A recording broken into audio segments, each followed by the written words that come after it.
everyone. My name's Elizabeth Lawn. And I'm Zia Sumar. We're lawyers here at Law Mangoji. It's a Canadian immigration law firm. We've been getting a lot of inquiries recently from people from overseas, from the United States, about how to immigrate to Canada. So we thought that we'd put together a simple presentation to you about the Express Entry program, which is the most likely program, the fastest way for people who have a lot of high-skilled work experience to come to Canada.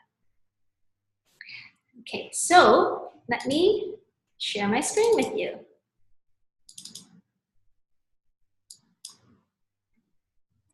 Okay. Perfect. So a lot of the inquiries that we're getting are about how to obtain permanent residence, right? And what permanent residence really means, it's the ability for someone to come into Canada to work, study on a permanent basis, right? So what that allows you to do as a permanent resident is that you're not restricted. You're allowed to be inside of Canada, and you can do whether it's that you want to visit, work, study, your options are open to you. Essentially, if you know about a green card in the US, it's very similar to the green card in the US. This is what we call green card in Canada. It's called permanent residence. Exactly. So as a permanent resident, you have almost the same rights as a citizen, except for the following. So a permanent resident can't vote in Canada. There are residency requirements. So what that means is that as a permanent resident, you are required to live inside of Canada for 2 out of any 5-year period, okay? And as a permanent resident, you can lose your status if you are found to have committed a criminal act which would cause you to cause your permanent status to be rescinded. Yeah, so don't do anything bad until you get your citizenship. Exactly. And as a permanent resident, once you've resided inside of Canada for a period of 3 out of a 5-year period, you'd be able to apply for citizenship. You do get 1 year of credit before you become a permanent resident if you're here in Canada before. Otherwise, it's live in Canada for 3 years out of 5 years and you can apply. Exactly. So let's talk about Express Entry. Express Entry is one of the more popular ways for a person to apply for permanent residence. Now, the process of Express Entry is a completely online application, right? So the first step is to go online and create a profile. In order to create a profile, you have to qualify under one of the 3 main federal programs. So they're Federal Skilled Worker, Canadian Experience Class, and Federal Skilled Trades. Each one of these 3 programs has their own eligibility requirements. Okay, and we'll get into one of them in a little bit. But what it's important to understand at this point is that in order to create a profile, you need to qualify under one of the 3 programs. Now, once you do qualify and you do create your profile, what happens is you go into a pool of applicants. So everyone who qualifies in any of these 3 programs, they all go into the same pool of applicants. It's called the Express Entry pool. From the date that you create your application, from the date that you create your profile, it'll be valid for up to 1 year. At the end of the year, you can always go back and recreate a new profile, but the initial profile will only be valid for a year at a time. Now, the goal in Express Entry is not to just get into the pool, right? The goal is to get out of the pool. So what happens is in the pool, you get a score, right? Every single applicant gets a score out of 1,200. And this is what's called the comprehensive ranking system, right? So we get points that are based on your background and whether you have a provincial nomination. And again, we'll go further into what the comprehensive ranking system is and how you get points. But for now, what's important to understand is that when you're in the pool, the goal is to come out of the pool and get what's called an invitation to apply for permanent residence. So it's only once you have an invitation to apply that you're actually submitting a PR application. So really, when you're in the Express Entry pool, you're basically declaring that you have an interest in coming to Canada and becoming a permanent resident. But your application only occurs after you got an invitation to apply. How long is it taking for after you get the invitation to apply to get the permanent residence? So right now, from the time that a person submits a complete application, 80% of the files have a final decision within 6 months, but some of our cases we're seeing come back within, I think, under 2 months. That's what we're finding right now. So it is actually quite fast once you have an invitation. That means if, for example, if you qualify and we put you into the pool, let's say in a month's time, you could have permanent residence and get ready to come to Canada within 6 months. So by next spring, you could have the status. Very exciting. Yeah. So the first thing we need to do is to make sure that you can actually get into the pool. There are 3 different categories, but for people outside of Canada, for the most part, we're looking at the skilled worker category.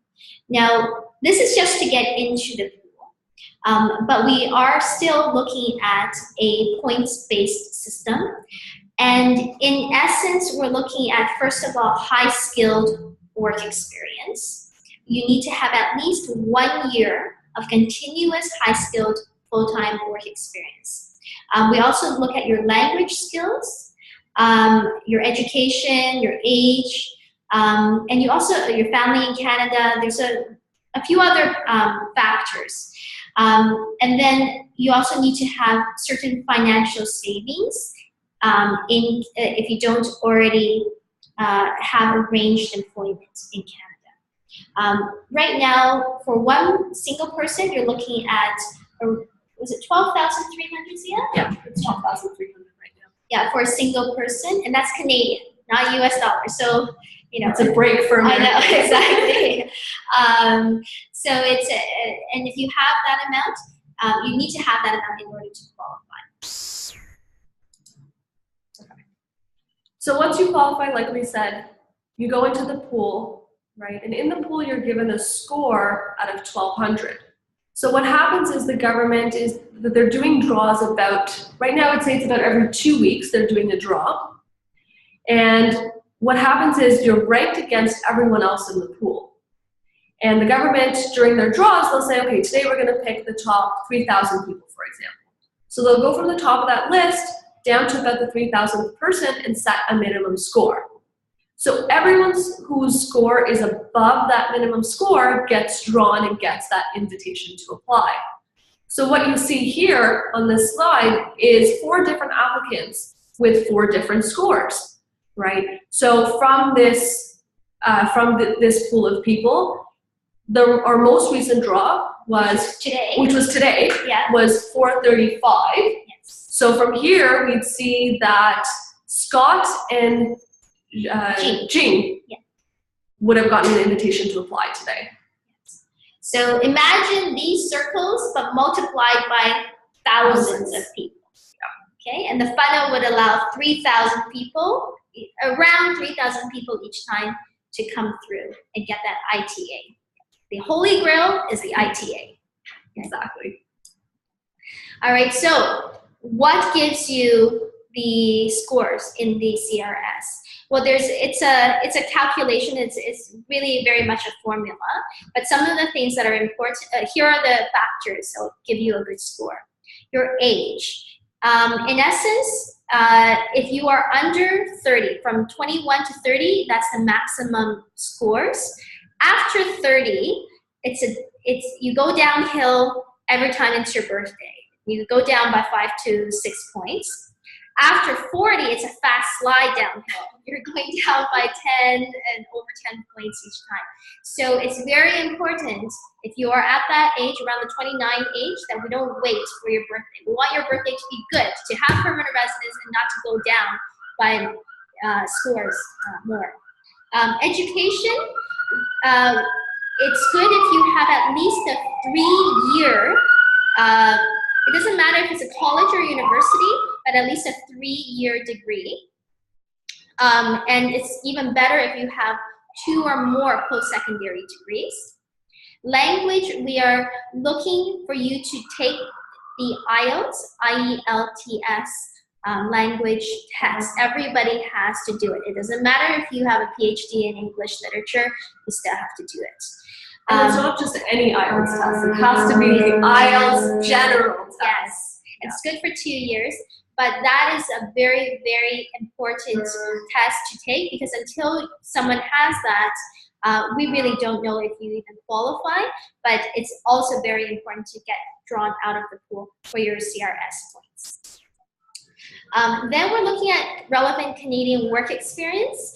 You do need to have legal work experience in Canada to get those points. If you don't have those points, it doesn't kill your application though. Many, many people get drawn without having any Canadian work experience. If you don't have Canadian work experience though, you better have the foreign work experience. Not only to get the points for the CRS system, but remember, to even get into the pool, to qualify, you need at least 1 year of work experience. Then, for you also, if you're married, your spouse will get a few more points as well. Sometimes people ask me, well, do I get more points if I'm married or not? The points can differ a little bit.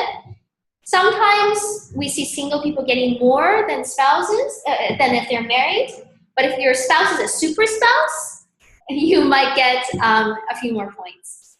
The way points are awarded in each of these categories is a little different for someone who's single and for someone who has a spouse. So really it's about going through that assessment and evaluating exactly what your score is, because it's very individualized. Yeah, absolutely. It's all a mixture, and the formulas can certainly vary depending on your scores for each. For people who have provincial nomination, you would have 600 more points, but not everyone can have that.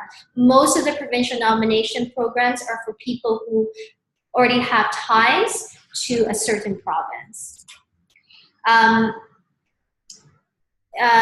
If you've previously studied in Canada, that will give you more points. If you have a work permit in Canada that's employer specific, and basically it's called arranged employment, that will give you some points. If you have Canadian or permanent residents who are your siblings, you will have some points. French. The government loves people who can speak French. We are a bilingual country, although most people speak English in Canada. But if you can speak French, then certainly, and you don't want to live in Quebec, then certainly you will get more points here. You also need to have a certain level in English as well as in French in order to get those points for that. So that's it for the CRS points. Like Zia said, every person who comes to us for a consultation, we have to do this assessment to see how well they will perform on this. But even so, we also need to talk about whether or not you can be drawn out of the pool. It's more of an art than a science sometimes. Of course. But it is very much also dependent on how the government is drawing these days. Last year, we were looking at scores of 470, 480, even in the beginning of this year. Then it went down really low. So it went down all the way to 413. Yeah. And now we're at around the 430s. So with immigration in Canada, because the laws change so fast, it's really, if you can get in, we tell you to do it while you can. Okay? So we're happy to speak with you about your own individual circumstances. Please feel free to contact us, and we'd love to meet with you. Perfect. We hope to hear from you soon. Take care. Bye. Bye.